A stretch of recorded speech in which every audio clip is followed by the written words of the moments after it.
Começou a gravar. Então, pessoal, boa noite a todos, né, que estão presentes aí. Né, acredito que o resto do pessoal vai chegando aí durante a apresentação, né, a mentoria de hoje. Agradecer também ao Renato por estar disponível aí mais um dia para falar com a gente, né? Foi quem mais participou da aceleração aí 3 vezes, o Red Trick, né? É verdade. Posso Então, pedir o gol fantástico, então. pode pedir música no Fantástico. Música no fantástico. É um tema bem interessante também, né? A parte onde a gente apresenta aí a parte de apresentação dos projetos de vocês, onde vocês vendem, né?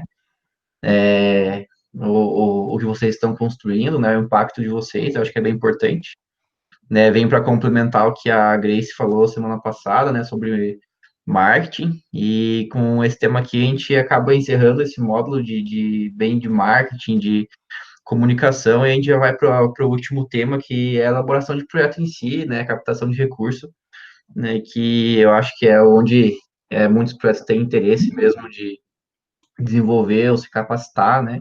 Então, a gente está se encaminhando aí para o final da aceleração, né? Eu acho que essa é a 12ª ou 13ª aula, né? A gente já está indo, tem mais 5 aí pela frente. Semana que vem a gente vai falar sobre marco lógico, né? Para mais na parte de gestão mesmo do projeto. Então, acredito que daqui para frente é cada vez conteúdos mais técnicos aí, melhores para capacitar o projeto de vocês. Eu agradecer também à Prefeitura de Lages, né, por estar apoiando a gente, né, nessa iniciativa. E, Renato, fique à vontade aí, né, já sabemos que vai ser uma ótima conversa, então, mete ficha. Bom, vou tentar, né? Falou, obrigado aí, mais uma vez, obrigado pelo convite, pela oportunidade de eu estar trocando ideia com vocês.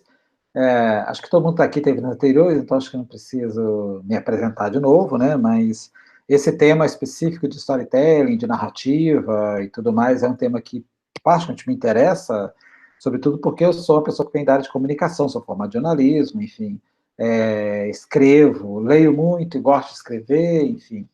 Já até autopubliquei no Kindle um livro de ficção científica, acabei de terminar de escrever um romance, estou buscando agora um espaço para, esperando passar a pandemia para ver se consigo publicar e tudo mais. Então, eu gosto de construir narrativas, especialmente porque a gente vai ver agora durante a apresentação, contar histórias é algo absolutamente fundamental para gerar conexão, né? Conexão emocional, enfim, é fundamental para qualquer pessoa, qualquer líder, qualquer pessoa, qualquer empreendedor, ele é fundamentalmente um contador de histórias. E vai desde aquelas pessoas que têm a contação de história como algo até natural e tudo mais, pensa, né, nos contadores de história de profissionais que fazem para as crianças, etc., até contadores de profissionais, contadores de história corporativos. Para mim, um dos maiores contadores de história é Steve Jobs. O cara não tinha uma única apresentação dele de lançamento de produto, que geralmente é uma coisa técnica, e sobretudo no campo da tecnologia, não tinha uma única apresentação dele, o lançamento de produto, que não seja uma grande contação de história. Até, inclusive, no final da apresentação de hoje, eu ponho os links, as sugestões de links, e um deles que eu sugiro muito, muito ver é a apresentação dele do lançamento do MacBook Air, que é uma das maiores contações de histórias corporativas que eu já vi, que é assim, absolutamente incrível. Você sai de lá, mesmo hoje, mais de 10 anos, 15 anos depois que foi feita, acho que foi 2008, na verdade, então tem 11 anos, se eu não me engano, mesmo 12 anos, né? Mesmo hoje, você vendo a apresentação dele, sai de lá doido para comprar o MacBook Air. Não por causa da parte técnica, ele explica a parte técnica, mas por causa da história que ele conta por trás. Então, isso é uma arte, mas também é uma técnica. O Steve Jobs é um que treinava muito, muito, muito, para parecer natural. Né? A naturalidade é muito difícil de alcançar. A naturalidade sem treino pode dar margem a enfim, problemas, confusões, etc. A naturalidade tem que ser muito bem treinada. Eu vou falar sobre isso mais adiante. Então, sobre isso que a gente vai falar hoje. De novo, como sempre, se vocês quiserem interromper, fazer alguma pergunta, trocar ideia, dar alguma sugestão, lembrar de alguma coisa, de alguma história também, pode interromper, só falar.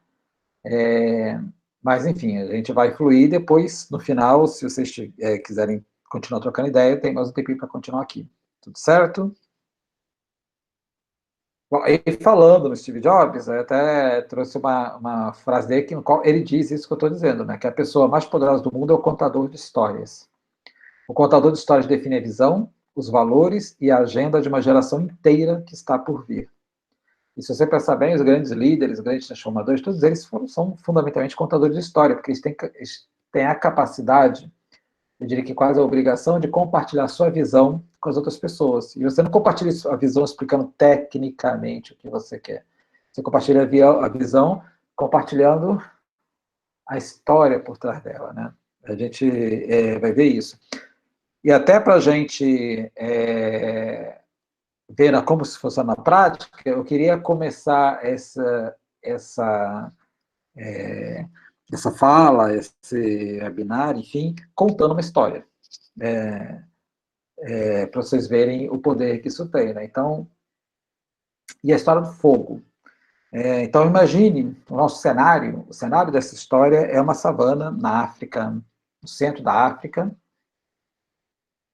35 mil anos atrás, quando as primeiras comunidades de Homo sapiens estavam se formando, né, o berço da humanidade é na África, e aí esta comunidade específica eles tinham conseguido dominar o fogo antes das outras comunidades que conviviam no mesmo espaço. Então, sempre que um grupo de jovens homens completavam a idade de deixarem de ser o que eles entendiam por infância para entrar na fase adulta, a cerimônia de passagem era ser guiados pelo ancião da comunidade durante a noite, até um ponto específico no meio do deserto, bem distante da comunidade onde eles viviam. Então, eles iam andando, então você consegue imaginar o ancião à frente, curvado, é a pessoa mais velha da comunidade, com seu cajado, e aquela fila de adolescentes andando atrás dele no meio da noite, uma noite de lua nova, não tinha lua, só tinha as estrelas no céu guiando. Então você imagina o temor dessas crianças jovens, e a excitação, porque eles sabiam que algo especial ia acontecer. Eles, em silêncio, mas tensos e ao mesmo tempo ansiosos, e aquela fileira andando até chegar a um determinado ponto. E quando chega nesse determinado ponto, o ancião ordena que eles se sentem em círculo, ao redor de um amontoado de pedras. E a única luz que ilumina esse grupo é a luz das estrelas. É a Via Láctea, que era possível ver, estava visível no céu. Então eles tinham uma ideia da penumbra, e isso é o que mais que eles podiam ver, a penumbra do rosto, sentir a respiração deles, sentir o coração batendo forte. E aí aquele ancião que estava sentado ao lado deles caminha até o centro do círculo e pega duas pedras negras, que brilhavam à luz das estrelas, se refletia, parecia, era uma pedra, um tipo de pedra diferente, que eles nunca tinham visto. Que parecia um vidro, eles não conheciam o vidro exatamente, mas não era uma pedra rústica como eles estavam acostumados. Era uma pedra negra brilhante. E o ancião explica para eles que pedra é aquela. Explica que os deuses e as deusas que criaram todo o universo e que criaram todos os seres como eles, tinham escolhido aquela tribo, aquela comunidade, para compartilhar um segredo. E o segredo era o controle do fogo. Eles sabiam que o fogo era um poder, é algo muito poderoso, mas eles estavam acostumados sempre a ver o fogo sendo jogado sobre eles pela natureza, em forma de raios, em forma de incêndios. Então, quando acontecia isso, eles tinham que aproveitar rapidamente as outras comunidades, rapidamente para acender suas tochas, etc. Mas aquela comunidade, eles tinham uma sapiência, que isso colocava em vantagem com relação a todas as outras comunidades, é que eles sabiam controlar o fogo. Isso é um poder sobrenatural. E esse poder sobrenatural tinha sido dado a eles pelos deuses e pelas deusas as quais eles serviam, adoravam, etc. E naquela noite ele ia ensinar aos jovens como é que se controlava o fogo. E esse é um segredo que eles teriam que manter para o resto da vida. Eles não poderiam compartilhar esse segredo com ninguém fora da comunidade. Porque se eles compartilhassem esse segredo fora da comunidade, os deuses e as deusas iriam puni-los. E eles poderiam, inclusive, morrer e ser destroçados, ser destruídos. Esse é um segredo que pertencia apenas a eles. Então, o ancião pega essas duas pedras, junta ao lado das pedras, ele tira do alforje que ele estava levando, ele tira um pouco de pedacinhos de madeira, de palha, etc., junta num canto, senta-se em frente a isso, pega as duas pedras e começa a bater uma na outra, num certo ritmo. De repente começa a sair faísca das pedras. E os jovens ficam... e não acreditavam no que estavam vendo. Em determinado momento, naquele ritmo que ele estava implementando, as faíscas começam a cair sobre a palha seca. Em algum momento, a palha começa a assumir a cor do fogo. E logo em seguida, até por causa da brisa que estava circulando, estava naquela noite, a palha começa a acender e o fogo aparece. E os jovens mal conseguem conter a sua excitação, o seu olhar, vendo aquele milagre acontecer. Pela primeira vez, eles viam um ser humano fazendo o fogo, que era uma coisa que pertencia somente aos deuses. E aí o ancião vai chamando um por um, e o ritual de passagem deles é que um por um teria que conseguir também produzir o fogo, aprendendo o ritmo de chocar as pedras até que saíssem as faíscas. Até que cada um conseguisse acender o seu montinho de palha. E o grupo inteiro só iria embora quando todos tivessem conseguido acender a sua palha. Todos fizeram isso, estavam felizes, estavam excitados. Agora eles tinham o poder dos deuses, eles podiam, portanto, sair para caçar e se alimentar à noite, eles podiam, portanto, ser vistos pelos outros membros da comunidade como adultos, como controladores do fogo. E aquele grupo que chegou naquela noite com um ancião e um bando de crianças, saiu de lá um ancião e um grupo de adultos, os novos guerreiros da comunidade. E mais importante do que isso, o segredo tinha sido compartilhado e eles entendiam que eles não poderiam, em hipótese alguma, compartilhar este segredo para fora da comunidade. Então, essa é uma das muitas lendas ou histórias associadas ao fogo. E aí é claro que, na realidade, não tem segredo nenhum por trás de você produzir fogo chocando duas pedras. Os escoteiros aprendem isso, né? Tem uma certa lógica por trás, mas não tem realmente, ainda mais se você está com a pedra certa, né? Nesse caso, provavelmente era a obsidiana, que é a chamada pedra do vulcão, que é a areia, a terra comprimida a tal ponto que vira quase como um cristal, e a obsidiana realmente produz faísca muito forte. Então, claro que o ancião, ele poderia ter reunido todos os jovens e dizer assim, olha, o negócio é o seguinte, pessoal, para produzir fogo, a gente pega essas duas pedras, mas é melhor que sejam essas duas pedras aqui, porque essas pedras saem do vulcão, etc. Então, quando você choca assim, sai uma faísquinha, essa faísquinha acende fogo, é isso. Tem assim, você pode, o ideal é você bater uma contra outra dessa forma, porque as faíscas saem mais fortes. Olha, e a gente não pode contar isso para ninguém, porque se as outras comunidades aprenderem, a gente não vai ser mais superior a eles. Eles podem chegar e usar isso contra a gente, tá certo? Ele contaria essa história toda em 30 segundos. Mas aí não é história. Mas aí não é uma instrução técnica. E uma instrução técnica, qual é o problema disso? É que eles não iam incorporar aqueles jovens na sua memória, na sua alma, a importância fundamental que aquele ato de produzir fogo tinha para a comunidade. E mais ainda, a importância fundamental de não compartilhar este segredo com as outras comunidades, ser cuidadoso com este conhecimento. Então, neste caso, a história ela é, inclusive, mais poderosa do que o fato em si. O fato em si, se decupar de todos os elementos que estão por trás dele, ele é quase trivial.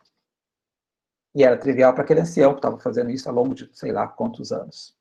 Então, com isso, E começando essa fala com uma história, eu queria assim, representar para vocês, em termos práticos, o que é uma história, o que é ou uma notícia, ou um fato, ou um manual, ou um guia, etc. Cada um tem seu objetivo, seu momento, mas como as histórias são poderosas. Eu acredito, inclusive, muitos de vocês não vão esquecer por um bom tempo esta forma de contar a história do fogo, que é uma das tantas histórias ou formas possíveis de contar a mesma coisa. Você produz fogo no limite, chocando uma pedra contra outra, produzindo faísca em cima de um objeto, ou de um ambiente, ou uma preparação que facilite a que esse fogo se espalhe.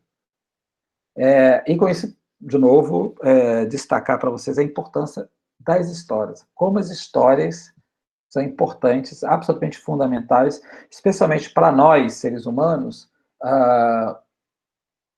que somos, por conta do nosso intelecto e tudo mais, somos movidos por histórias. Histórias criam conexão emocional, né? E a gente tem que lembrar também, um outro aspecto interessante, que é o fato de que durante grande parte da história da humanidade, a comunicação geracional, de uma geração para outra, de uma comunidade para outra, foi oral. Nos mais ou menos 300 mil anos em que os Homo sapiens, o nosso braço da humanidade, está circulando pelo planeta, a escrita ela foi criada, se eu não me equivoco, uns 5 mil anos atrás. Começou a ser criada há 5 mil anos atrás. Então, tem aí 295 mil anos em que não havia escrita. Então, tudo que você passava pelo formato oral. Era pela fala, eventualmente, quando os seres humanos se protegiam em alguma caverna, alguns seres humanos mais habilidosos conseguiam até reproduzir as histórias em forma de imagens, aquelas imagens que a gente encontra em cavernas pré-históricas e tudo mais, mas não era um idioma, não era uma estrutura escrita, né? Era muito mais a tentativa de reproduzir uma imagem que era o cotidiano deles e deixar aquilo, por alguma forma, guardado. Era uma forma de comunicação, mas ainda assim a reprodução era oral. E ainda hoje, para várias comunidades caçadores, coletadores, inclusive na África, mas comunidades indígenas, etc., a tradição oral é muito mais forte do que a tradição escrita, algumas sequer têm tradição escrita. E mesmo hoje em dia, entre nós, que temos toda a tradição escrita já impregnada, as histórias seguem sendo muito importantes, as histórias contadas oralmente. E todo mundo que tem filhos, ou filhas, ou sobrinhos, etc., que já contou uma história, sobretudo quando ela não sabe ler ainda, sabe que é isso, você está lá fazendo a mesma coisa que esse ancião fazia, você está sentado, contando, ainda que você esteja lendo, você está contando uma história, porque ela não está lendo com você, ela está ouvindo o que você está falando. Ela está imaginando o que você está falando, a entonação, a forma como você usa a entonação que você está contando, determina a forma como ela cria na cabeça dela a imagem do que você está falando. E por isso é que muitas crianças, a gente fica assim, quero ler a mesma história, pede para ler 10 mil vezes a mesma história, seguidas, dias seguidos. Não é porque é a mesma história, porque a cada vez que a gente lê, a entonação muda, o contexto em que ela escuta aquela história é diferente, a mente dela está aplicando e está construindo mentalmente a imagem de uma forma diferente, então a história nunca é a mesma. A história só é a mesma para a gente que está lendo. Mas para ela que está escutando, a história nunca é a mesma. Sempre tem uma nuance, algo diferente. Por isso é algo que liga a gente hoje em dia a essa tribo, essa comunidade africana de 35 mil anos atrás. Nisso aí nós não temos nenhuma diferença. Isso está impresso no nosso DNA como espécie, como seres, etc. Então, isso é uma coisa super importante para a gente ter em conta, porque quando a gente fala em contar uma história, que pode ser desde uma história anedótica, uma história que você está contando, uma piada, uma história que você está contando, até um pitch técnico, etc., até um speech de venda, até você está apresentando um relatório, tudo isso é contação de história. A forma como você fala, a nuance da sua voz, como você se apresenta, os olhares, tudo isso é interpretado de uma determinada maneira para as pessoas que estão te escutando. E tudo isso entra no arcabouço do conteúdo que você está dando. Então, o conteúdo nunca é só o que você está falando, o conteúdo é você todo. somos nós todos, né? A gesto com as mãos, etc. E é muito importante a gente ter isso em conta, porque tudo isso conta história. Tudo isso faz com que o ouvinte e nós, como contadores de história, nos liguemos a uma tradição que é quase essencial na humanidade. Liga a gente direto aos nossos parentes mais distantes 300 mil anos atrás. Estão fazendo a mesma coisa, com diferentes objetivos. E a história, qualquer história, ela tem pelo menos 3 elementos, ou 3 elementos de importância fundamentais. Primeiro, que eu estava falando, histórias criam uma conexão emocional. E nós, seres humanos, por mais que a gente valorize o intelecto e a técnica e os elementos técnicos, a conexão, em geral, ela se dá primeiro e mais fortemente pelo emocional.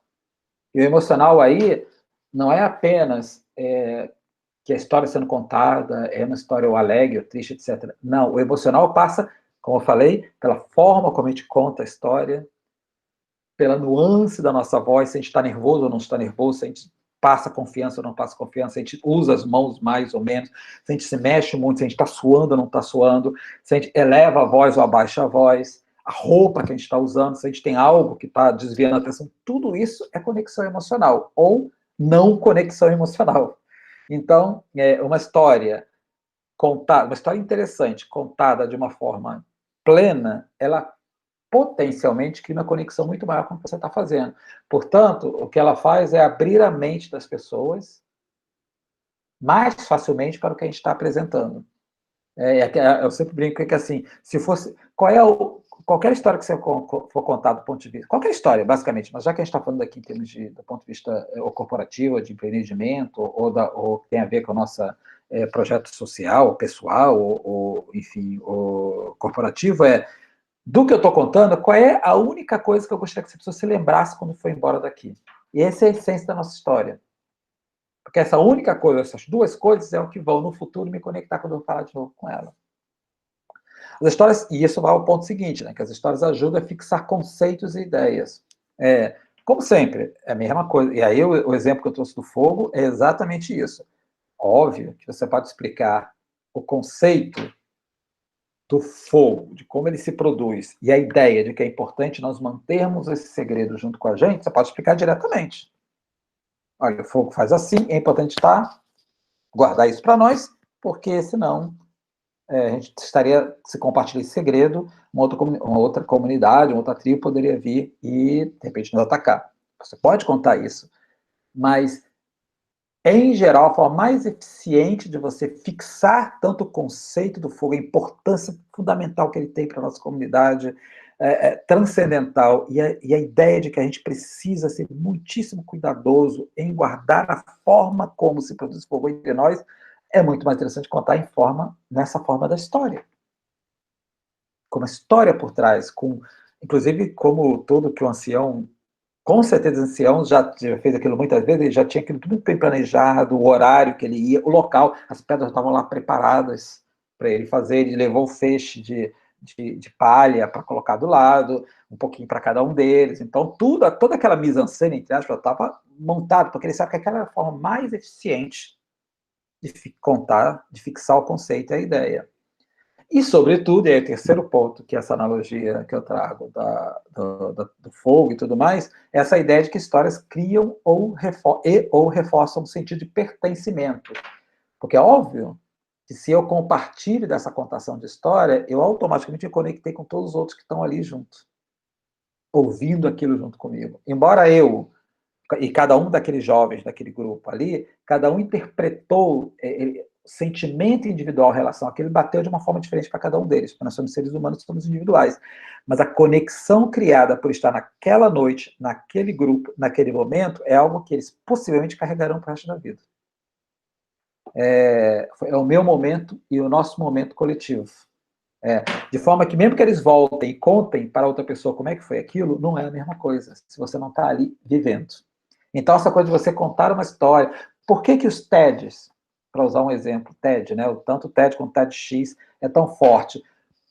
Claro, hoje em dia nós temos uma câmera que pega, e aí você pode ver o TED. Mas quem já foi num TED, quem já viu pessoalmente, visualmente um TED, sabe que a memória que ele leva daquilo é diferente de você ver na internet. E o TED também, eu já fiz um TEDx, então tem toda uma mise-en-scène prévia, toda uma preparação de quem vai lá falar. O palco ele é marcado para você saber exatamente em que parte do palco você vai estar ocupando, como é que você vai olhar para as pessoas, os gestos que você vai fazer, o tipo de roupa que você usa, tudo isso.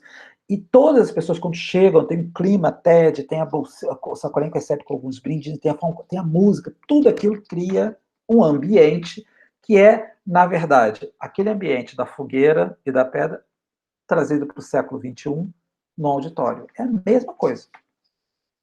Um apresentador do TED, um apresentador do pitch, ele está fazendo o papel do ancião. O pitch de elevador, que dura 40 segundos, você está fazendo o papel do ancião. Nesse caso, para uma ou duas pessoas. A gente vai ver isso mais para adiante. Então, é guardar na mente esses três conceitos. Histórias criam conexão emocional, ajudam a fixar conceitos e ideias, e criam e ou reforçam esse sentido de pertencimento. E esses três pontos são interligados, certo? Aí, claro, as histórias, como eu falei, seres humanos falam de histórias desde sempre. Aí, no começo, aí pelos anos, eu não me lembro exatamente, 40, 50 talvez, um estudioso, e vários estudiosos, mas começou a pensar assim, ok, mas o que tem de comum? Bom, vamos tentar entender o que tem em comum na arte de contar história, no inglês, no storytelling, né? Vamos tentar entender quais são os elementos comuns que poderiam ajudar qualquer um de nós a construir o arco de qualquer história. E foi desenvolvido esse conceito da jornada do herói, que em tese é um elemento comum à contação de histórias com um arco de começo, meio e fim e retorno. E eu imagino que vocês já devam ter escutado esse termo na jornada do herói. E a jornada do herói, na verdade, o que ele procura como eu falei, definir, olha, a partir do momento que uma história é contada e a partir do momento do ponto em que ela parte, como é que esse herói sou eu, é a minha ideia, é o conceito que eu estou querendo trazer, qual é o arco que ele pode seguir, deveria seguir, para, no final, quando eu terminar de ouvir aquela história, eu ter gerado na minha mente uma conexão completa com o que está sendo dito, de forma que eu consiga refletir a minha vida naquilo. De forma que aquela história contada passa a fazer parte da minha história. Esse conceito veio a partir de várias histórias, se você pensar bem, desde, sei lá, pensando desde a Ilíada, desde a Guerra de Troias, quais são as grandes histórias da humanidade que a gente conhece? Jesus Cristo, Arca de Noé, enfim, as grandes histórias, todas elas no final têm um pouco dessa ideia da jornada do herói, que começa em geral com, cara, eu estou aqui na minha vida, no meu mundo, na minha rotina, e eu tenho uma consciência limitada do meu entorno pelo meu próprio estado atual, meu status quo, a maneira como eu estou nesse momento, por alguma razão, eu percebo, sou chamado a ir mais adiante, sou desafiado, ou me desafio a ir mais adiante, a sair do meu estado letárgico, vamos dizer assim, do meu status quo. Então, isso significa um aumento da consciência, eu percebi algo, eu gostaria de fazer algo, eu estou com uma ansiedade, algo, etc. Eu penso, cara, putz, mas eu estou bem aqui, enfim, por que eu tenho que sair do meu estado ideal, vamos dizer assim? Mas aí eu começo a pensar cada vez mais, encontro pessoas que me apoiam, ou que me desafiam, ou que me questionam por que não vou seguir adiante. Resolvo dar o passo adiante, cruzo o limiar, né? Me comprometo com a mudança, começo a entender quem são meus aliados e meus adversários, quais são as dificuldades que eu vou ter.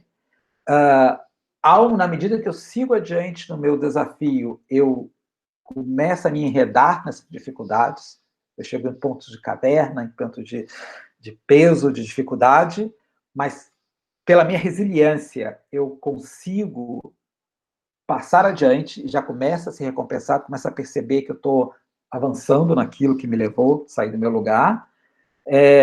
Eu olho e cheguei até aqui tá bom. talvez seja o momento de me acomodar e estar aí, mas eu vou um pouco mais adiante, eu vou seguir mais adiante nisso. Finalmente consigo chegar ao que seja o que for que me levou a sair, e aí encontrei a, a até chama o retorno com o Elixir, encontrei satisfação, seja lá, de ter chegado a um ponto adiante em relação a esse desafio que eu tinha me colocado, dominei meu problema, e aí chega um novo estado, um novo status quo, vamos dizer assim, e aí daí o desafio continua. Então, essa ideia, esse arco central de se construir uma história, ele, sem a gente perceber, ele se aplica em praticamente tudo na nossa vida. A gente pode sair desde qual é o arco da história de Jesus Cristo, para dar um exemplo que é muito conhecido entre nós, né? Então, estava lá, em algum momento ele sai para o deserto, ele é chamado, ele toma consciência do seu papel na história da humanidade, vai para o deserto, é tentado, cai, volta, já chega lá, se entrega à humanidade, enfim, ele segue. Mas a gente pode, na verdade, a gente pode usar o exercício mental e perceber isso na nossa própria vida mesmo. Estou bem, fazendo o que eu faço, mas estou incomodado porque eu poderia estar fazendo mais isso, ou gostaria de fazer isso, mas, puxa, não sei se eu tenho capacidade, se eu tenho tempo, se é legal, se é um momento histórico, então vou conversar com algumas outras pessoas, e as pessoas dizem, olha, pô, se você quiser eu te dou um apoio, vai nessa, eu começo lá, mas aí começa a só levar porrada, tá difícil, não consigo, mas quer saber uma coisa? Já comecei, não vou voltar atrás, vou lá, pô, descubro, implementei. A história de vida nossa, a gente poderia, a rigor, transformar qualquer momento da nossa vida num storytelling. Contada na fórmula da jornada do herói.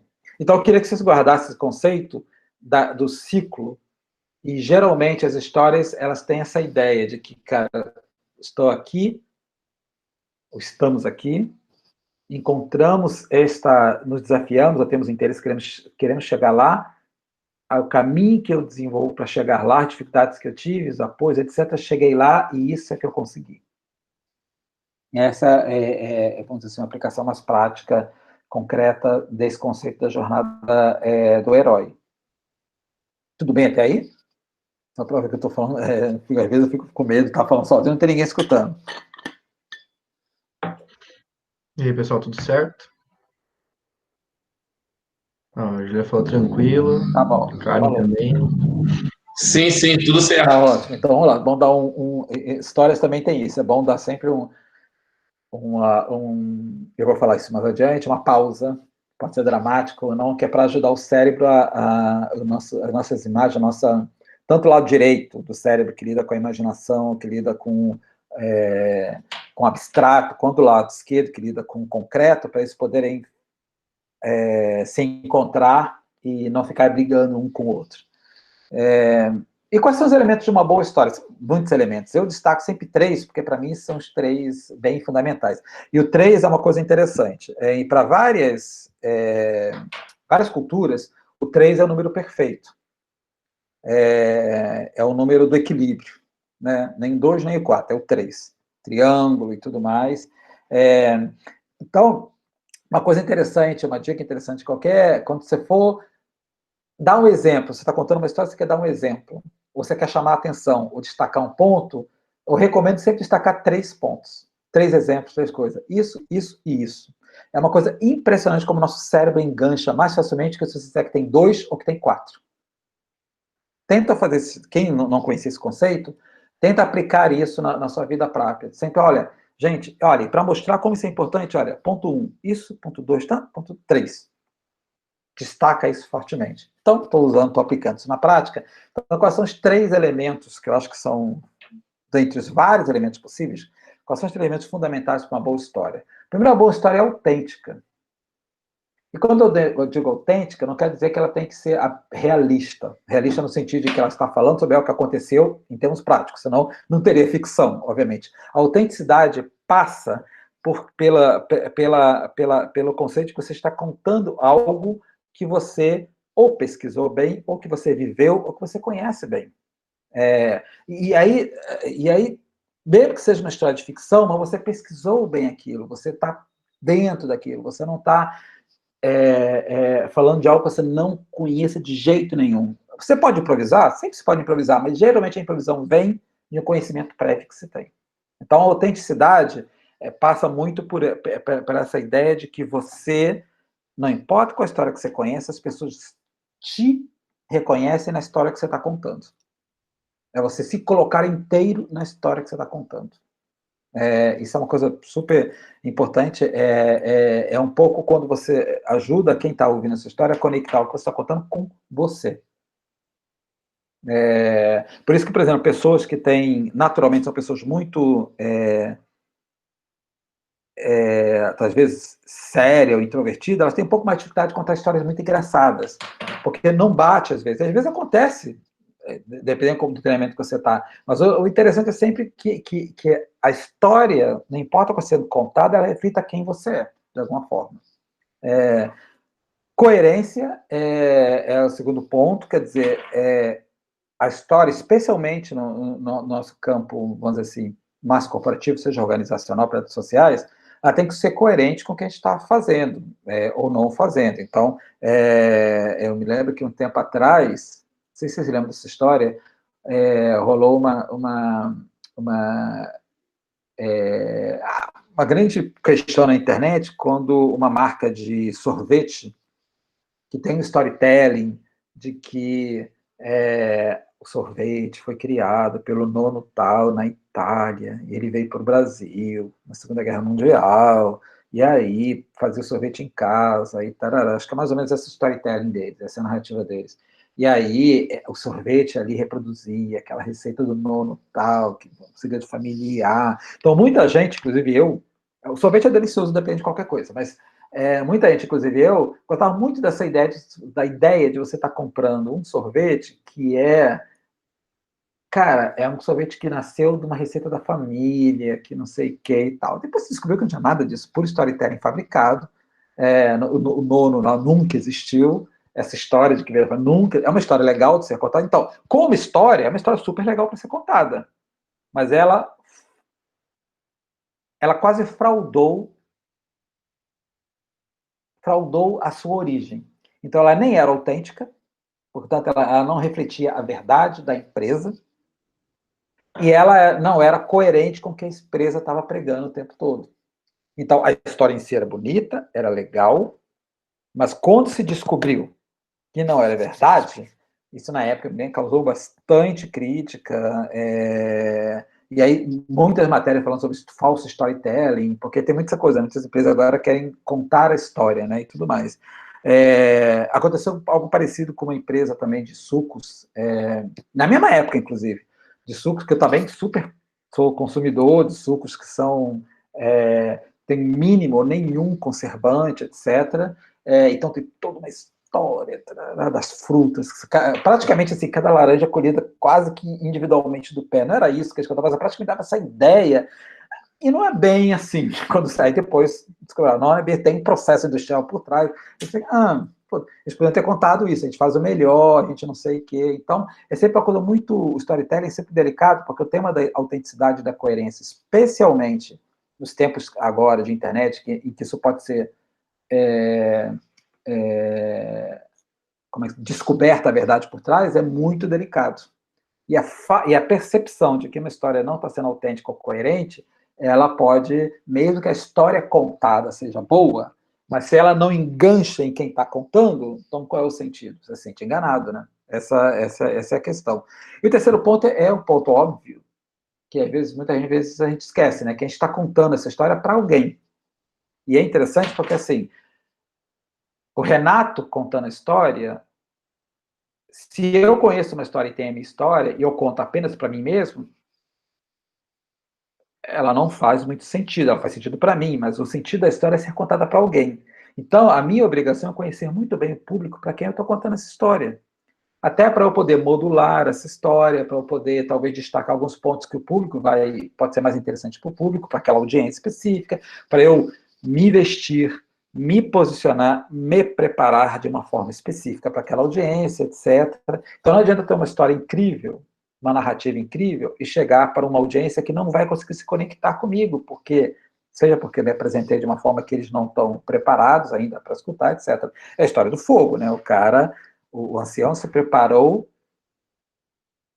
especificamente para aquela audiência de jovens na faixa de 13, 14, 15 anos. Eu suponho que se ele fosse fazer isso para homens adultos ou outros anciões, a preparação seria totalmente diferente, porque eles iam olhar assim, pô, por onde esse velho está me levando? Pô, eu já fiz no passado, não tem nada a ver. Mesmo que ele contasse a mesma história, não teria nada a ver, certo? Então, conhecer o público é mandatório. Não tem como a gente contar uma história sem saber para quem a gente está contando. Então, esses três elementos, quando juntos, uma história que é autêntica, que reflita quem nós somos, que é coerente com aquilo que nós somos e que é preparada e contada para o público, para a audiência adequada, em geral, é poderosíssimo. Assim, meio caminho, ou mais do que meio caminho, de você ter sucesso em criar aquela conexão emocional, aquela coisa toda que eu estava falando. E aí, vários de nós aqui, e é uma coisa que eu sempre costumo trazer, que a história tem muito a ver com liderança. Lembrando na fala anterior, na apresentação anterior, né, que estava aqui, lembra que falei sobre liderança, quais são os papéis de liderança, etc. E assim, e a liderança, e quando eu falo liderança, todos nós, em algum momento, estamos em papéis de liderança, seja ela qual for, não estou falando só do CEO, da startup, não estou falando só do gerente, do diretor, etc. Todos nós exercemos funções de liderança em diferentes níveis em algum momento da nossa vida. Então, o que um líder, relembrando talvez um pouco que eu falei outra vez, o que um líder deveria fazer quando está em processo de liderança? Ele deveria ser uma pessoa capaz de inspirar as outras pessoas, certo? Ele deveria ser uma pessoa com uma capacidade de escutar outras pessoas até para poder, né, exercer a sua liderança. Um líder, ele ajuda a alinhar, né, conceitos, ideias, etc. Ele estimula, não é isso? Ele é capaz de gerar processo de aprendizagem, de aprender do que está sendo feito.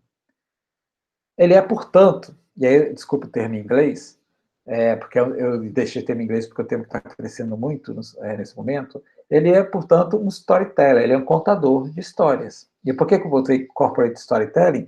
Porque no Brasil eu não sei tanto, eu não conheço assim, especificamente, mas nos Estados Unidos já tem várias empresas que estão adotando como elemento fundamental do job description dos seus executivos o fato que eles são, antes de mais nada, corporate storytellers. Eles são os contadores de história da corporação. Então, se você galga, todos funcionários, mas se você galga determinado cargo, sobretudo cargos executivos, você tem a obrigação de ser capaz de contar a história da organização, ou as histórias da organização. Então, ele conheceu lá a fulana, que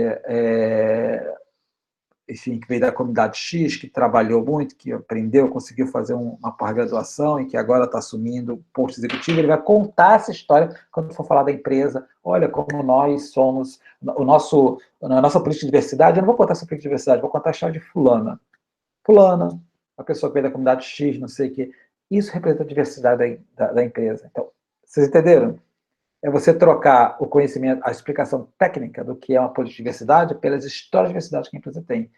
E aí você não vai ficar coletando histórias e numa biblioteca. Você, por andar, porque você é uma pessoa que inspira e é inspirado, porque você é uma pessoa que escuta, porque você é uma pessoa que está alinhado, né, com o que a empresa está fazendo, isso funciona, etc. Porque você está aprendendo e ensinando, porque você está estimulando e sendo estimulado, você é capaz de ser um corporate storyteller. Então, um CEO, um empreendedor, sobretudo todo empreendedor, na minha visão, ele é, antes de mais nada, um storyteller, um contador de história. Ele está o tempo todo contando sua história de empreendimento. Porque ele está o tempo todo buscando estimular outras pessoas a que se juntem a ele, a que o apoiem, etc.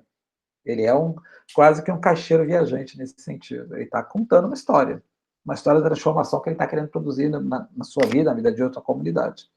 Então, queria que vocês ficassem guardados essa ideia de que vocês e nós somos contadores de histórias antes de mais nada. Portanto, temos que estar preparados com aqueles elementos que eu falei antes, né? Da autenticidade, da coerência e estar preparado para falar para diferentes públicos da maneira como cada público pode estar recebendo isso. E aí o resumo disso tudo que eu estou falando é isso, é que as histórias estão em todos os lugares. Então, você pode perguntar, puxa, mas, cara, eu tenho que andar com um caderninho para ficar guardando história? Como é que eu sei que uma história é uma história? Você não sabe, a história está em todos os lugares. Tem que circular, conversar com as pessoas, registrar, e aí sempre legal. Se você tem gente que gosta de andar com um caderninho, tinha amigo meu que me lembro disso, na verdade não é amigo não, um tio meu, quando tem uma época no começo da minha carreira, eu trabalhava com ele, de office boy e tal, e eu me lembro que ele tinha sempre um daqueles bloquinhos pequenininhos no bolso, né? E aí eu perguntei para ele, me lembro de perguntar para ele uma vez, o que você anota nesse caderninho, que volta para ele pegar, não, são ideias que eu estou tendo, são palavras que eu estou ouvindo, que depois eu posso usar nas coisas que eu tenho que falar e tal. Eu falei, isso é uma coisa para mim, uma lição que eu guardei muito grande. E aí uma vez ele mostrou isso, ele guardava uma palavra, uma frase, depois ele ia lá riscava e recuperava, não tinha. Estou falando de alguns anos atrás, então não tinha o celular e tal, mas agora com o celular não tem desculpa, tá lá o Notes, pega lá o Notes, anota. Enfim, não deixa passar. E isso implica circular, implica conversar com as pessoas. Então, pessoas tímidas podem ser bons contadores de história? Óbvio que pode. Agora, tem que estar aberto a, pelo menos, escutar, a conversar de vez em quando. E aí, a conversar também é ler coisas que você leu, coisas que você ouviu na televisão, um artigo que você leu que pode servir depois para ser referenciado, etc. História está absolutamente em todo lugar. Não falta fonte de histórias interessantes para serem contadas. E aí, eu vou beber um pouco d'água agora. Então, se alguém tiver alguma pergunta, alguma ideia, algum conceito, enfim, que queira compartilhar, enfim, algum exemplo de história que tenha sido contada, que seria super legal, porque aí já vou entrar numa parte mais específica de pitch, como é que a gente aplica isso, como é que a gente faz uma aplicação prática disso num pitch. O Johnny tinha feito um comentário ali, se ele quiser falar agora. Aproveita, pega uma água aqui. Eu até gostaria, desculpa, antes de começar... referente ao... Pode falar. Não, isso, mas só para reforçar também, se alguém tiver ideia, tiver ideia, não, algum exemplo de história, de momento em que ouviu uma história, que contou, que isso foi legal, algum pitch que fez, alguma coisa assim, seria super legal compartilhar com o público, com o grupo aqui.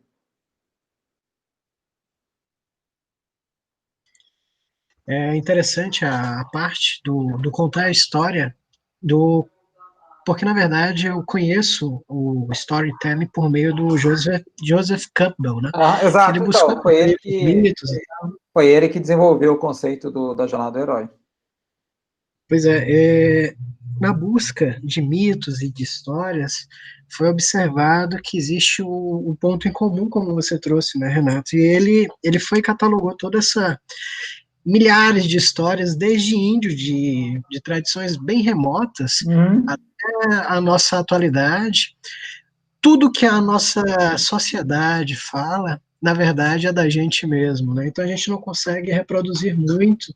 Além disso, a nossa criação e a nossa forma de se comunicar, às vezes fala de um sol, às vezes fala de uma lua, de uma cultura antiga, ou às vezes fala de bits e conexões interdimensionais, mas no final a gente está falando da gente mesmo, no final a gente está falando de uma capacidade do ser humano de se interiorizar, né? Então o Campbell ele trouxe muito esse conceito, eu gostei bastante de a gente começar a perceber de que o mundo está se comunicando simbolicamente com a gente, né? Por que certas coisas acontecem com tanta frequência? Por que me irrito tanto na vida? Será que isso é uma provação de que eu sou interiormente uma pessoa que precisa perceber que eu sou um irritado, que eu sou um estressado, e a vida está simbolicamente tentando me mostrar isso, para me ter consciência e saber lidar com essa vulnerabilidade, essa incapacidade de adaptação? Então, ele trouxe muito esse conceito, e se a gente consegue perceber a vida dessa forma, como um mito, como simbólica, né, ela ganha um gosto bem melhor, né, Renato? Não, com certeza. E o que o Campbell fez com esse estudo que ele fez, mas também outros, se você for para psicanálise, toda a questão da interpretação dos sonhos e tudo mais, é, é a ideia de que, na verdade, tudo isso é fruto de uma longa evolução da humanidade, quer dizer, é tentativa e erro, quer dizer, a história hoje e é tão poderosa, tão forte, esse sistema é tão comum a todas as culturas, porque a humanidade está testando isso há 300 mil anos, desde que nós desenvolvemos o intelecto, que nos diferenciou das outras espécies animais, porque nos dotou da capacidade de abstração, e da capacidade de raciocínio lógico e da abstração, desde sempre a gente está testando formas de contar histórias, né? Porque essa é a forma fundamental que nós temos de nos comunicar uns com os outros, né? O que nos diferencia fundamentalmente das outras espécies animais. Então, são 300 mil anos testando até que se tornou um elemento comum a todas as culturas. E o que o Campbell fez foi dar um sentido lógico, vamos dizer, quase científico, a algo que já é inerente à humanidade, né? E que a gente faz quase que naturalmente, sem perceber, inclusive, né? Agora, é claro que nós, quando entendemos a lógica disso, tecnicamente, então a gente se torna melhor preparados para produzir processos de contação de história, seja ela qual for, porque a gente passa a ficar mais atento, por exemplo, a essa jornada que eu estou falando, a como você constrói algo que tem uma certa linearidade no sentido assim, que eu consigo entender o que eu estou falando e que eu gostaria de obter a partir do que eu estou falando da outra pessoa, etc. Então, isso é super importante, né? São 300 anos de evolução, né? 300 mil anos de Ô, evolução. Renato, até queria levantar um ponto aqui. A gente tem até achei curioso dos três exemplos, né? Não sabia disso, achei bem interessante.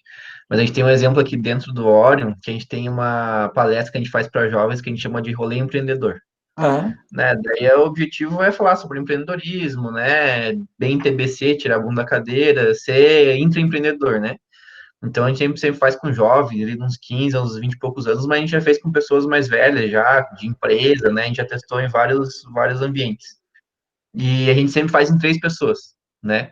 Então são três jovens aqui do Orion que estão começando agora e que a gente é muito mão na massa, assim, sabe? E daí, dentro da apresentação, a gente fala sobre como criar oportunidade, né? Como empreender sendo jovem, fala sobre medo, daí fala sobre comportamento, enfim, a gente vai seguindo, né? Faz um storytelling ali sobre o empreendedorismo, até chegar no final que a gente fala sobre ecossistema e como trabalhar em conjunto e tal, né? E é o engraçado agora que você falou, a gente, como é três, a gente sempre tem três exemplos para cada um dos tópicos, né? Então, empreender sendo jovem, como que empreende? Daí a gente constrói a fala, mas os três falam, né? Nós Uhum. três damos exemplos, né? Medo, cada um fala o seu medo, e são medos bem divertidos que a gente fala, a gente interage com o público, e sempre funciona muito bem.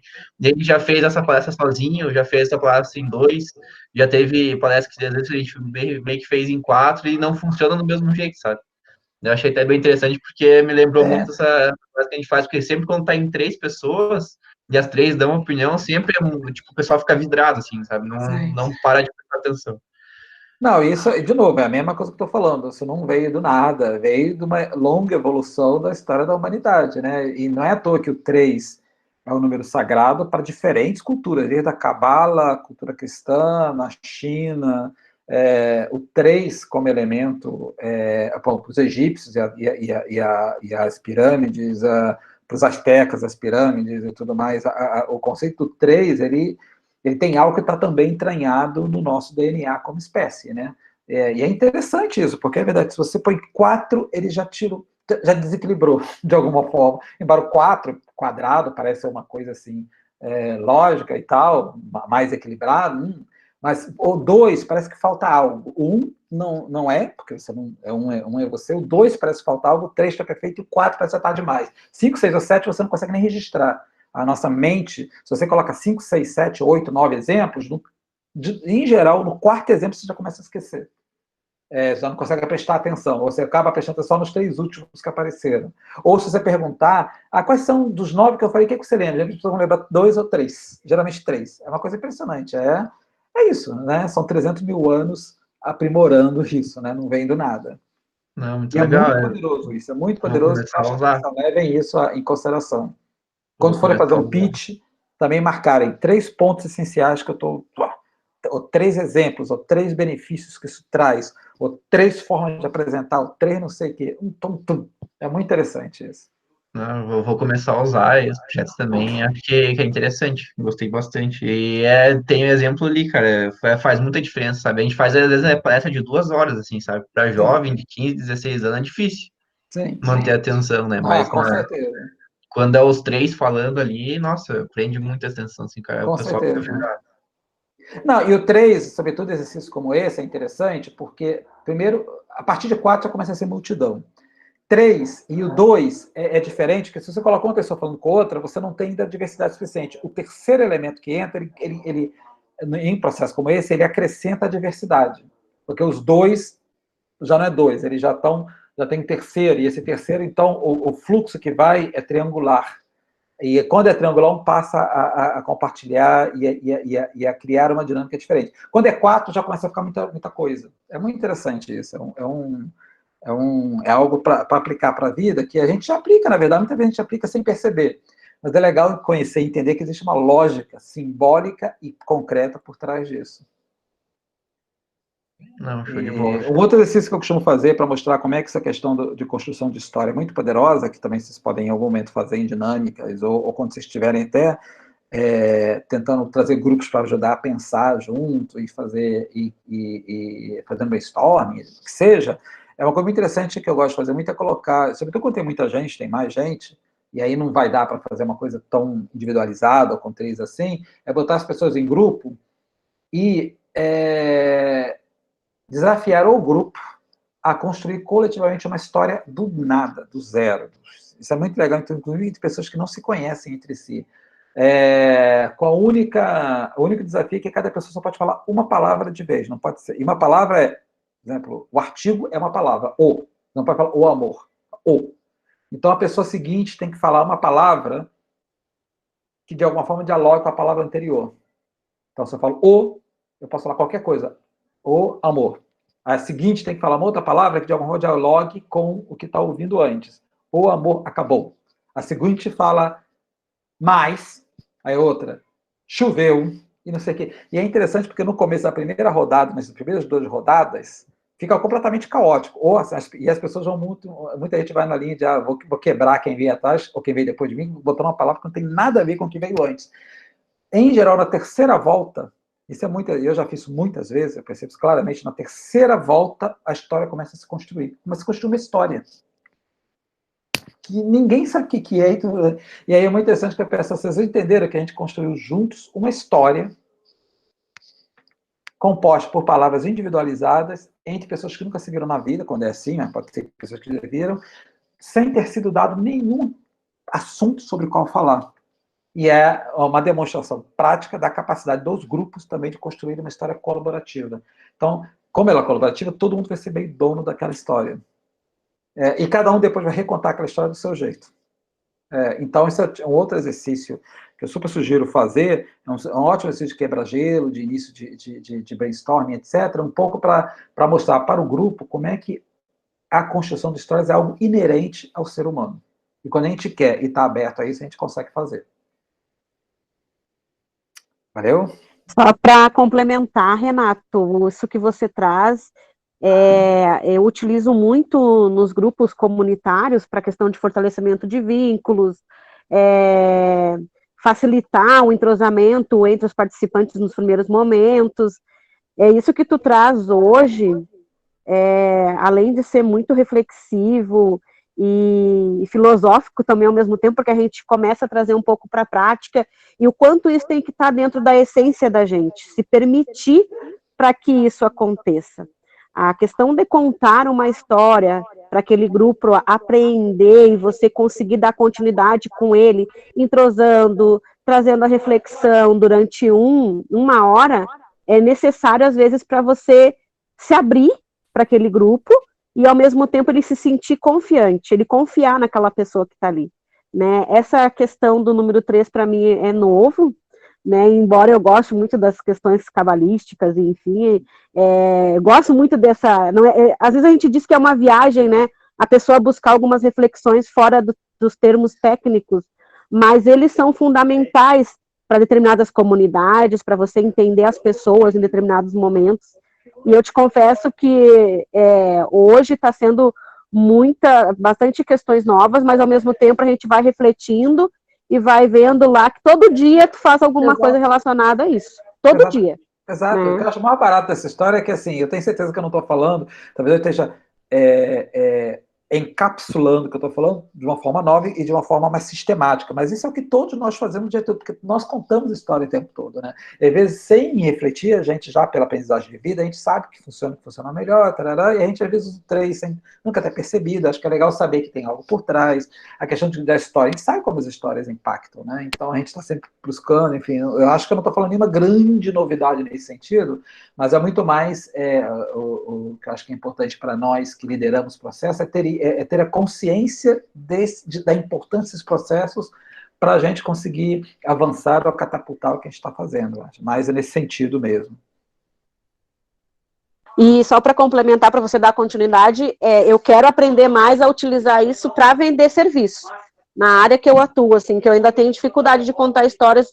Eu acho que é um pouco de timidez por trabalhar, essa coisa de fechar negócio contando uma história, ainda tenho uma dificuldade em relação a isso, mas vamos aprender mais um pouco, estamos aí para isso. Não, e é legal que nos links que eu coloquei aí no final, depois eu vou ter que conferir, colocar o link, escrever o link mesmo, para quando for compartilhar a apresentação com vocês, tem até umas sugestões de exercícios práticos e tudo mais, mas o que não falta, por exemplo, no YouTube mesmo, tem vários vídeos e as pessoas explicando como é que você constrói narrativas e pitches de venda, que seja, a partir da construção de histórias. E eu sempre acho, na minha visão, isso, eu não sei quanto a vocês, mas comigo é assim, se alguém quer me vender algo, vender seja o que for, seja uma ideia, seja um produto, seja não sei o quê, sempre eu estou mais propenso a ouvir algo que comece a partir de uma história, putz, olha, fulano de tal, aqui tá, ou isso foi construído dessa forma, né? Do que dizer assim, olha, tem esse produto XYZ com essa especificação técnica, não sei o que e tal.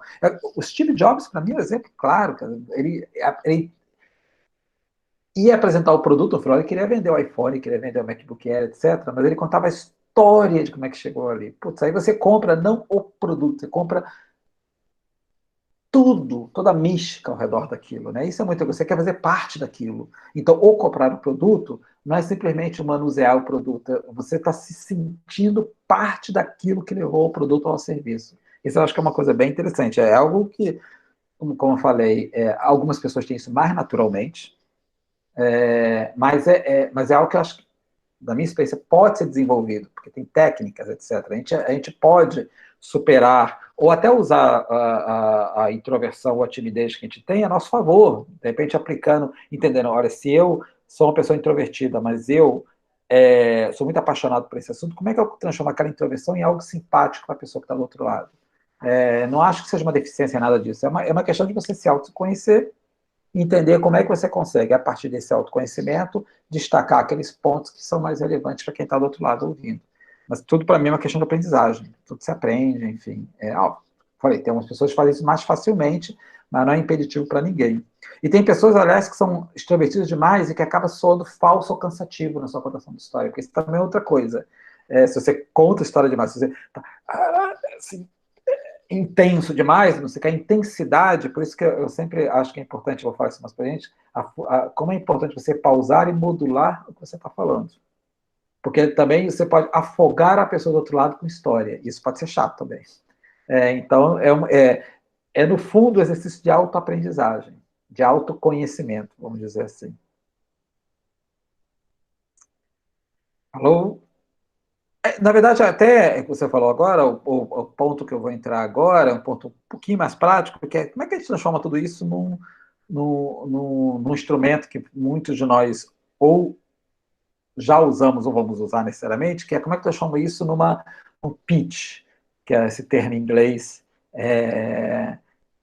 que é traduzido para o português, é isso. Como é que a gente transforma isso numa apresentação curta, né, que conta uma história que, em geral, com o objetivo de conseguir algum tipo de apoio, adesão, financiamento para uma ideia, para um projeto, etc. E o pitch pode ser, até coloco aqui, ele pode ser um pitch de venda de um produto, venda de serviço. Quando a gente entra no shopping e vai numa, sei lá, um exemplo, uma loja de roupa, vai numa loja de perfume, e a vendedora vai lá, explica o perfume, ela está fazendo pitch de venda, né? Nós sabemos disso. Um serviço a sendo oferecido é um pitch. Tem uma lógica, ele não pode ser muito longo, etc. Enfim, tudo isso. O pitch de venda talvez seja o que a gente mais conheça, porque está submetido a ele o tempo todo nas nossas relações de vida, comerciais. A gente mesmo já teve que implementar diferentes pitches de venda, seja de produtos, serviços, de ideias, etc. Que é um pouco diferente de um pitch de startup, que você está lá com uma ideia, com um conceito, está buscando trazer outras pessoas para o teu empreendimento, para o teu serviço, etc. Então, você está querendo, ou uma comunidade, etc. Então, é uma abordagem, tipo de coisa que você está falando, mas é uma história que você está contando de qualquer jeito. Que também não é exatamente um pitch igual a um pitch de investimento, que é quando você está com a sua ideia razoavelmente consolidada, você está querendo convencer alguém a se tornar parceiro ou colocar dinheiro. Então, óbvio que a ênfase aí que você vai dar é diferente de uma ênfase que seria dada a um pitch de startup, de buscar um apoio de parceria, etc. Que é um pouco diferente. E um tipo de pitch de investimento que está ficando muito comum é o tal do pitch de elevador, quer dizer, que ele nasceu de forma prática, mas virou uma metáfora, que é assim, como é que eu consigo contar a minha história em 40 segundos? A ideia de que eu tenho tempo entre o primeiro andar e o quinto andar para apresentar a minha história, a história do empreendimento, seja lá o que for, de forma a interessar a pessoa a continuar escutando você mais adiante. Obviamente, você em 40 segundos, você não vai necessariamente vender e já convencer o cara a assinar um cheque, mas você vai dizer assim, nesses 40 segundos, eu consegui botar na cabeça dele, criei uma conexão emocional, junto com a conexão, e sobretudo a conexão emocional, com uma ideia que vai levá-lo assim, faz o seguinte, deixa seu cartão, vou ligar para você e você vai me explicar melhor isso, aí você me traz o pitch de investimento, o pitch de venda, não importa, né? Que é diferente também de um pitch publicitário, quando a gente já, provavelmente, quem já teve experiência de trabalhar com comunicação publicitária, que você dá uma ideia, dá um conceito pro publicitário, ele volta para você com um pitch, explicando qual é a sua visão, qual é a visão que ele tem de disseminação por diferentes meios publicitários daquele conceito que você trouxe para ele. Isso é um pitch também, muito mais específico, etc. O que eu quero com isso dizer é que existem diferentes formas, diferentes embalagens para a história que você vai contar. E esta embalagem você adapta de acordo com o objetivo dela e com a audiência com que você está lidando. Um pitch de venda, vamos dizer que seja uma venda comercial, de serviço, ou você está lá apresentando dentro de uma licitação que seja, ele tem uma audiência e um objetivo que não é igual a um pitch, por exemplo, você está apresentando, fazendo um demo day, alguma coisa assim, apresentando o pitch da sua startup para vários potenciais investidores, ou nem investidores, mas parceiros, ou gente que poderia te ajudar a levar mais adiante. É uma audiência diferente, a história, no fundo, é a mesma, o ênfase que você vai dar é diferente também de um pitch de investimento. Você está na frente de um potencial investidor e você quer que o cara abra a carteira e entre com dinheiro, com recursos, etc. Que é diferente do pitch de elevador, que você sabe que tem 40 segundos, você não vai poder contar tudo. Você quer que o cara fique interessado em você, que o olho do cara brilhe. Que é diferente do pitch publicitário, que você está lá contando toda a sua visão da campanha, etc., quanto ela vai custar, mas o benefício que ela vai ter.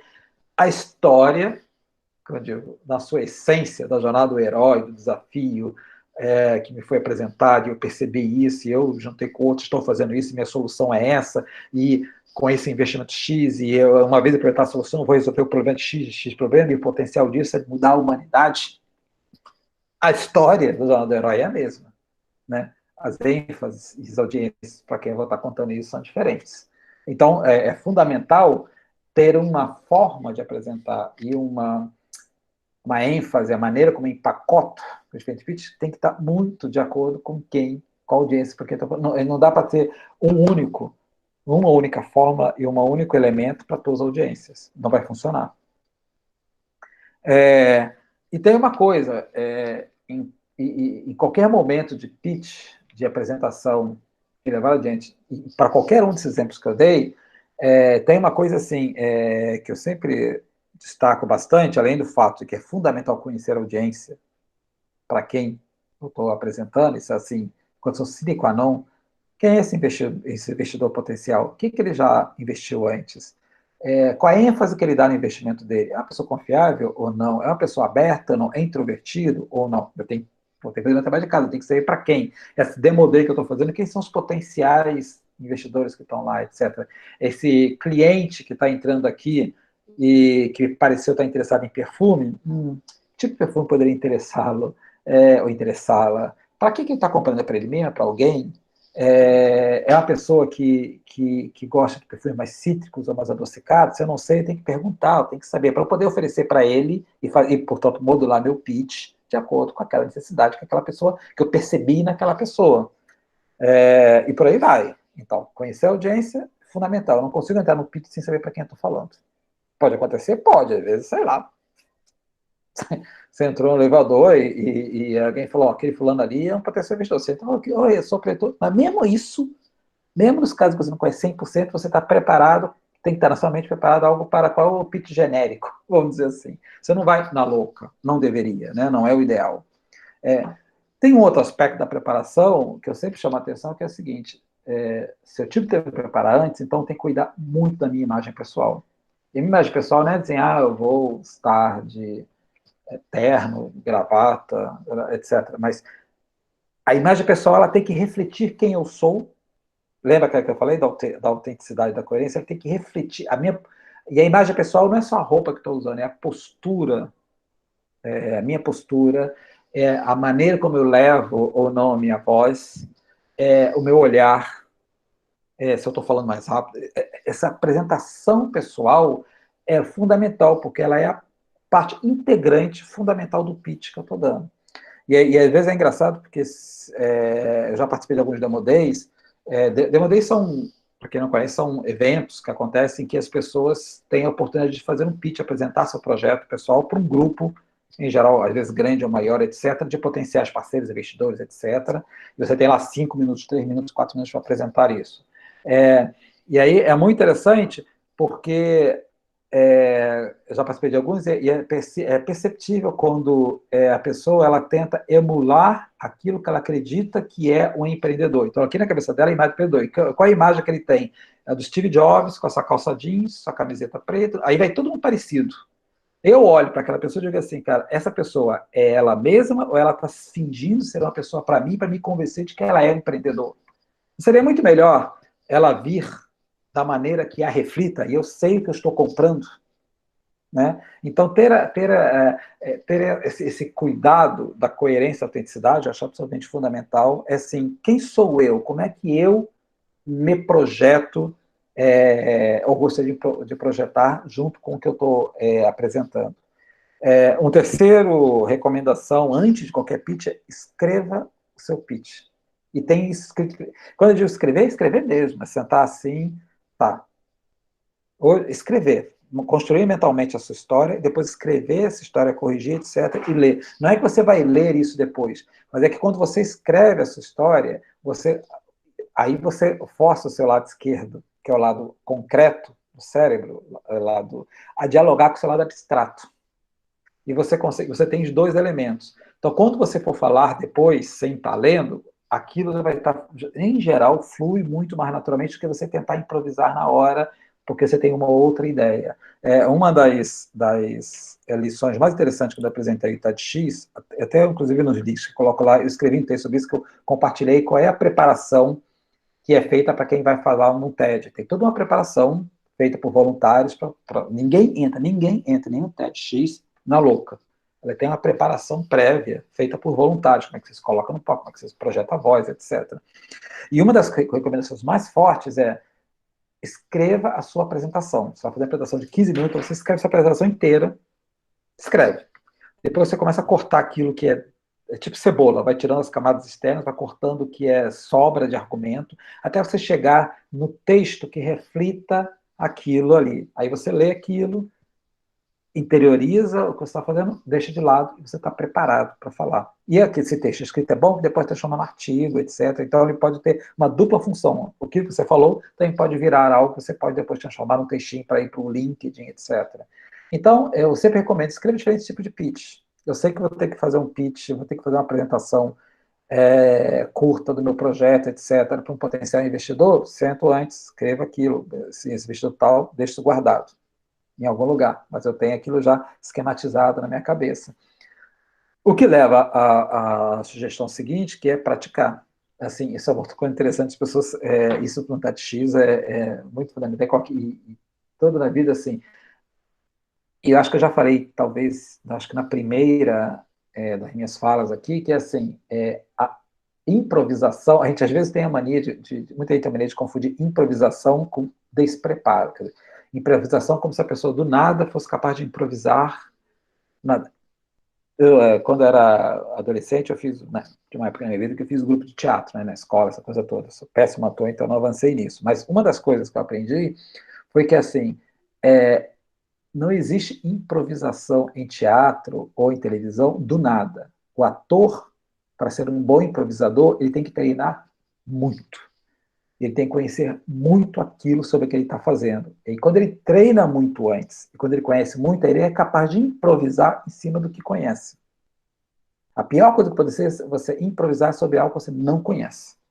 Primeiro que você não vai, lembra que eu falei em autenticidade, e as pessoas vão perceber que você não está sendo autêntico. Você está começando a falar, você demonstra que você está falando coisa, está improvisando, sem saber muito bem onde é que você está se metendo.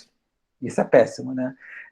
E você pode acabar se comprometendo, falando coisas que não deveria falar. Então, dá para improvisar? Dá, conhecer em assuntos que você pesquisou antes. Então, e, portanto, a prática é super importante. Então, você tem pitch, pratica você mesmo falando seu pitch em frente ao espelho. E aí, eu, às vezes, recomendo que grave, põe o celular e grave, para você depois ver. Pratique, muito importante, muito legal para outras pessoas, pode ser seu filho, sua filha, seu esposo, sua marido, enfim. Seu marido é alguém que te ouça falar.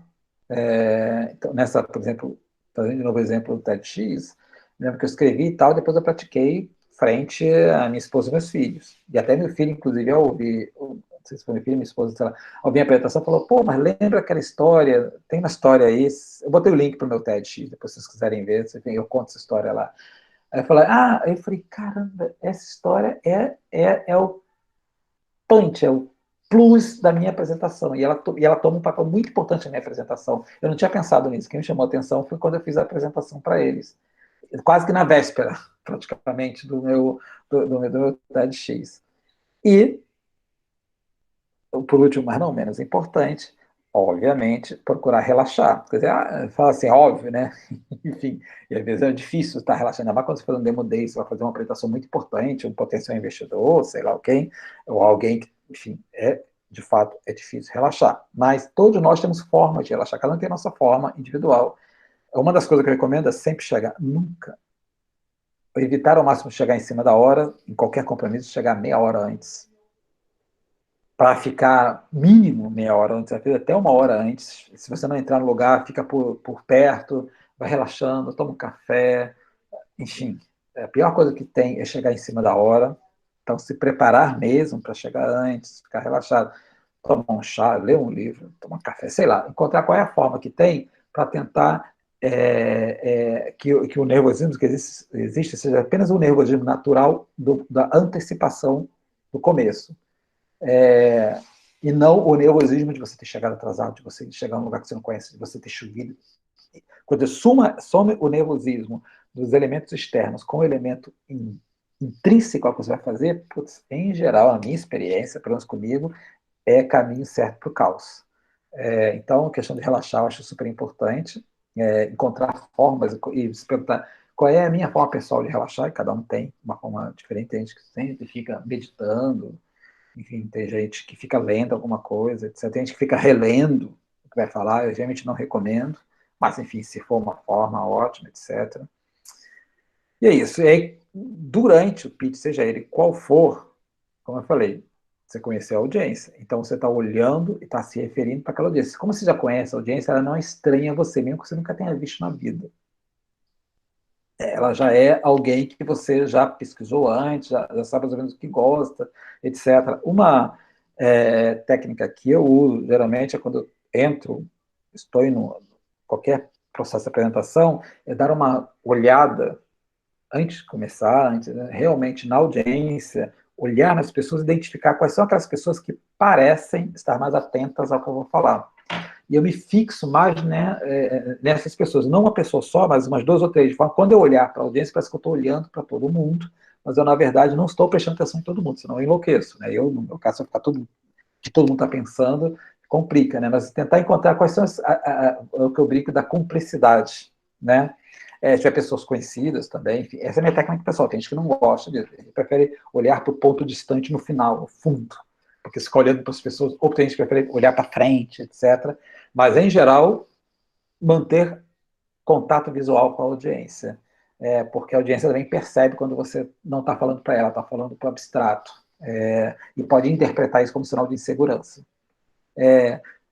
Aí, volto para aquele elemento que eu tinha falado antes, da questão das pausas. Então, qual é a manifestação mais óbvia de nervosismo quando está apresentando qualquer coisa? É não conseguir parar de falar. É falar... Parece que está querendo acabar. Ou se você parar de falar, você vai esquecer alguma coisa, etc.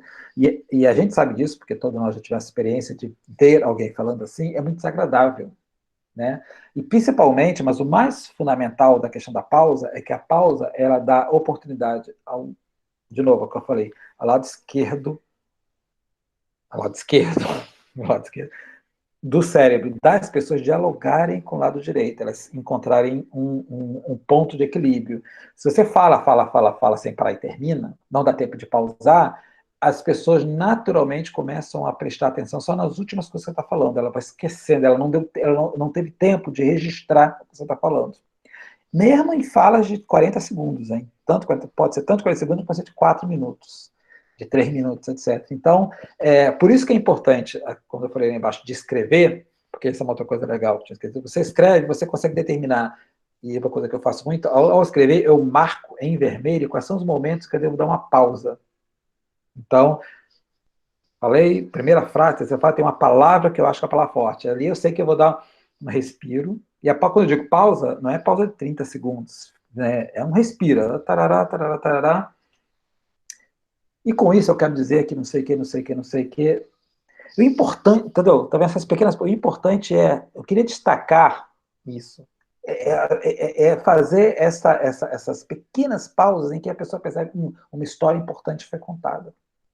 Percebam, na maior parte das apresentações TED tem muito disso. Se vocês forem ver meu TED, vocês vê que eu uso muito esse tipo de coisa. Às vezes usando a mão gestual para poder ressaltar esse momento de pausa.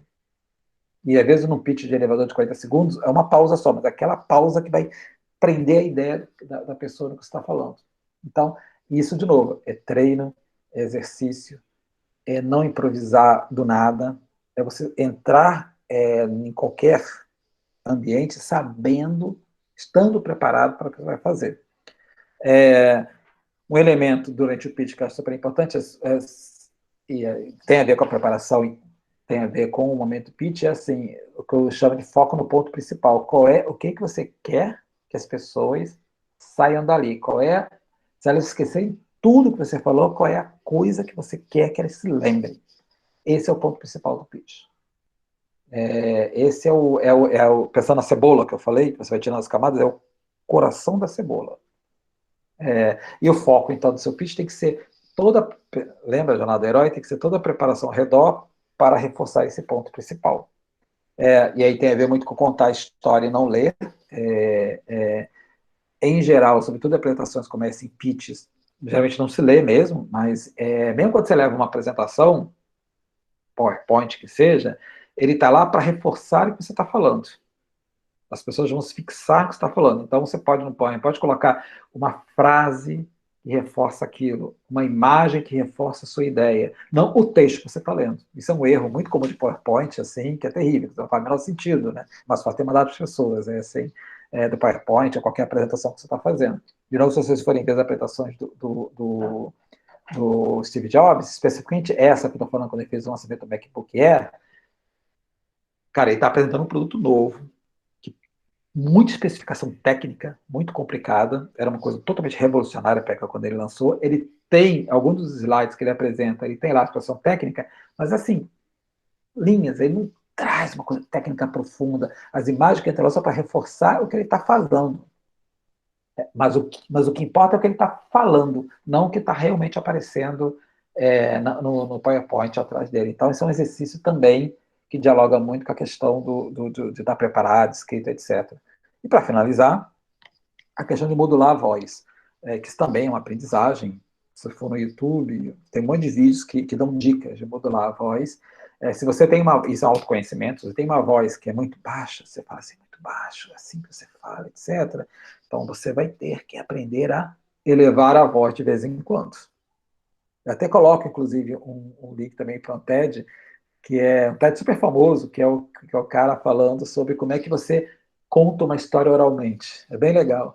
E aí é exatamente isso, né? Se você fala muito alto, como é que você usa o tom de voz baixo para destacar? Se a sua voz é muito aguda, como é que você de vez em quando aprende a suavizar? Enfim, são coisas.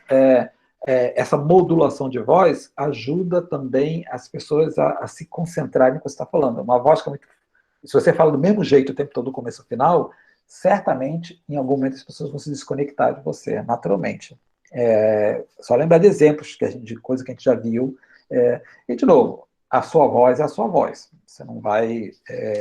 tem pessoas que têm condições e podem pagar um fonoaudiólogo para melhorar a voz, etc. Nem estou propondo isso, nem acho que é isso. A nossa voz é a nossa voz. Mas a gente pode usar algumas técnicas simples, tendo conhecimento do que é a minha voz, de como é que eu posso entrar, conhecendo a audiência, tendo me preparado previamente, tudo isso, então eu consigo, sabendo quais são os pontos das ideias que eu queria chamar mais atenção, eu consigo dar uma ênfase, ou diminuir ênfase, de forma a que as pessoas percebam que tem uma onda circulando, não um círculo, uma reta.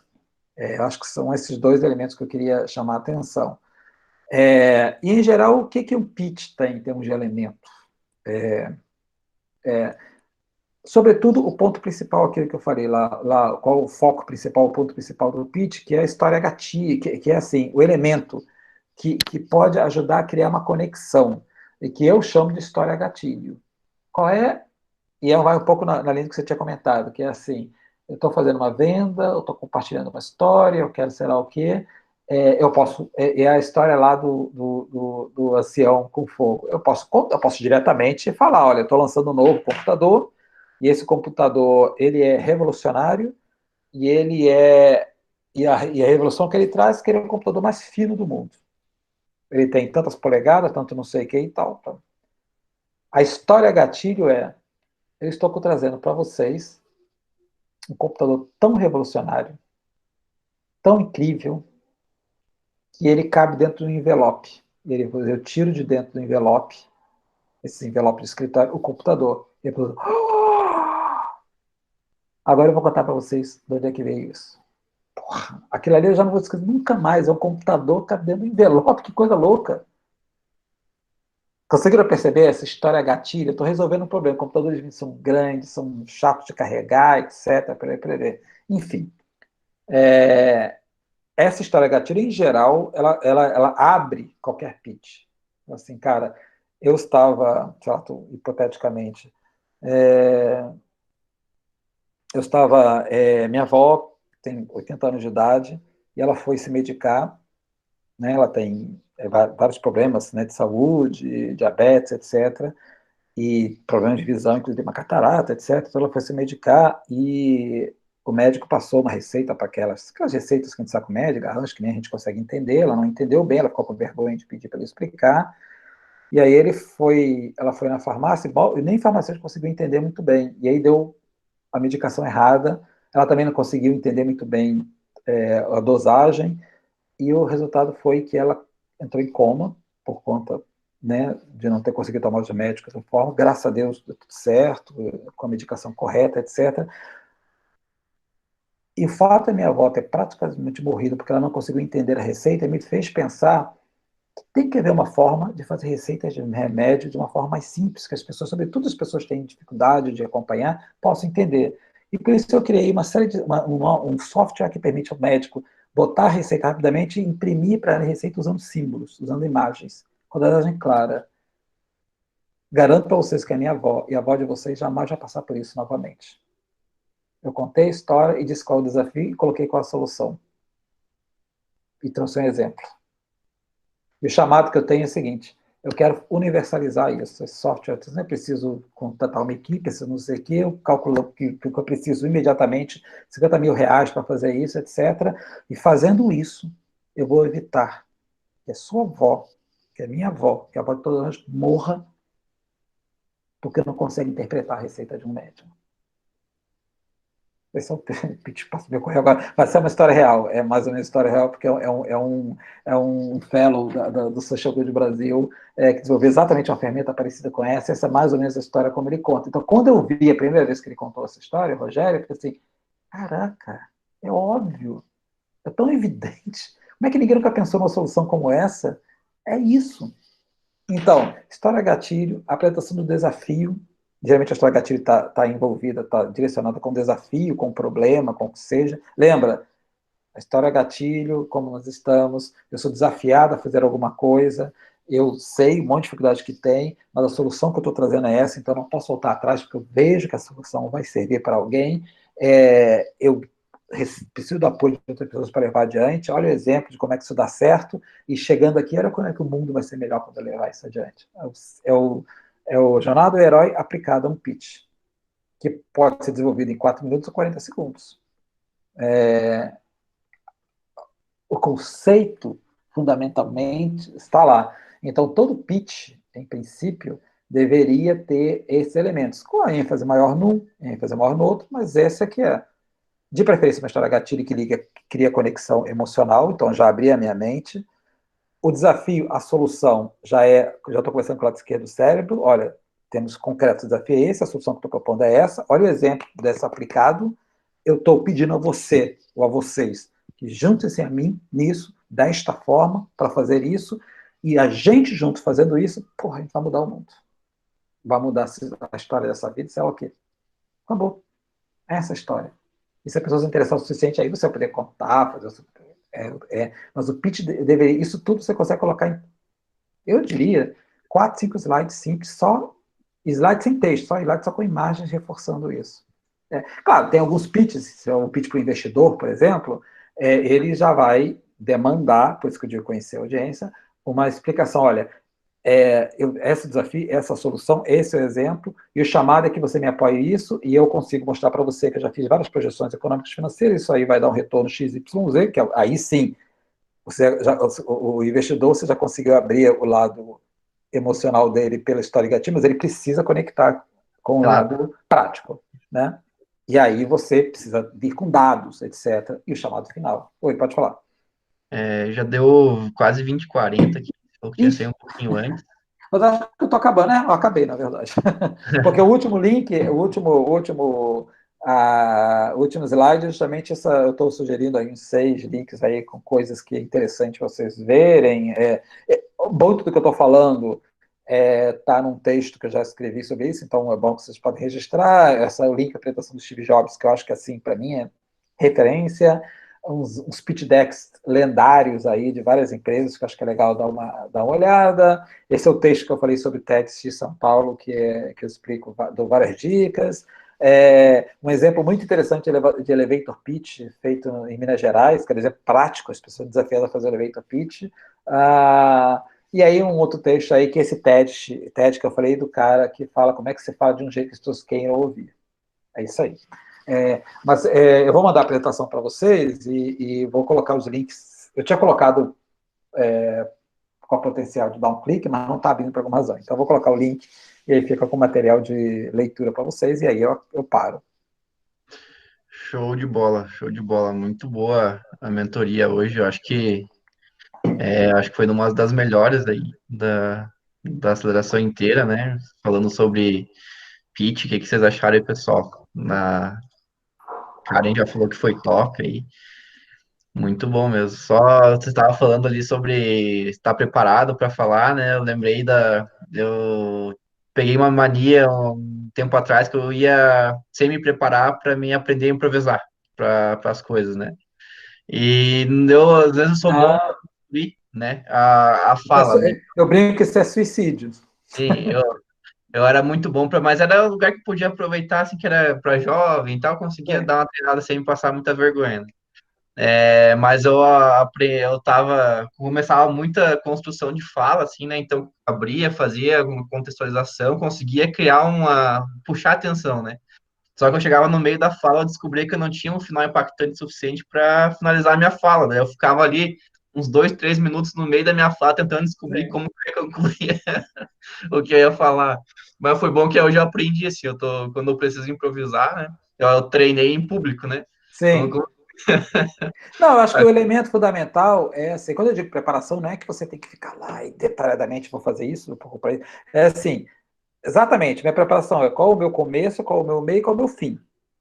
Dentro disso, eu consigo puxar coisa, mas eu sei onde eu quero chegar e eu sei qual é a frase ou a ideia ou o exercício que eu vou colocar para amarrar isso tudo. Eu até posso adaptar isso de uma forma improvisada, mas eu sei onde eu quero chegar, entendeu? O que eu digo quando eu digo não é legal você entrar numa coisa como essa, sentar com essa preparação prévia, porque acho que é importante você conhecer qual é a jornada do herói que você quer executar, entendeu? Senão, dá para fazer? Dá. Às vezes acontece. Às vezes você tem que improvisar literalmente do zero. Tem que aproveitar uma oportunidade que surgiu e vai embora, mete as cabeças.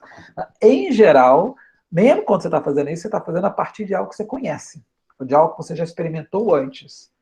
Não é algo totalmente no abstrato. Não é assim, aí encontrei um investidor e na louca, pô, vou apresentar para ele uma ideia que eu nunca pensei na vida, quero construir um barco supersônico, não sei o quê. Pô, não tem nada a ver comigo, como é que eu vou? Só porque o cara potencialmente poderia dar dinheiro, isso não existe, né?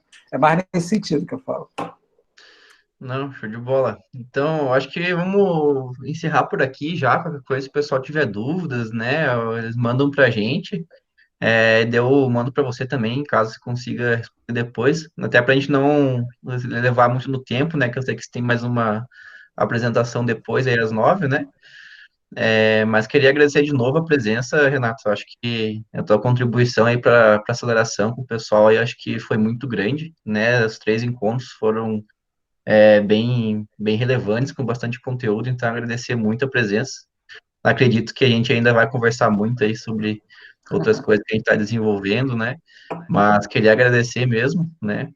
A participação, sempre muito aberto, muito disponível a trocar uma ideia e vir aqui conversar com o pessoal, né? E acredito aí que os projetos vão sair muito mais capacitados aí para apresentar e desenvolver lideranças, enfim, né? Por causa de você aí falando com o pessoal. Foi muito bom mesmo, né? Então, muito obrigado aí pela participação dentro da aceleração. Valeu, Irão. Eu que agradeço a vocês, estou sempre aí à disposição para continuar batendo passo. Espero que tenha sido útil para todo mundo mesmo. E como eu falei, depois, daqui a pouco eu mando a apresentação para vocês e você pode compartilhar com o pessoal. Beleza, beleza, eu compartilho lá com eles. Legal. Então, muito obrigado, né? Vou encerrar aqui. Obrigado a todo mundo. Muito obrigado pela participação de todos aí. Valeu. Valeu.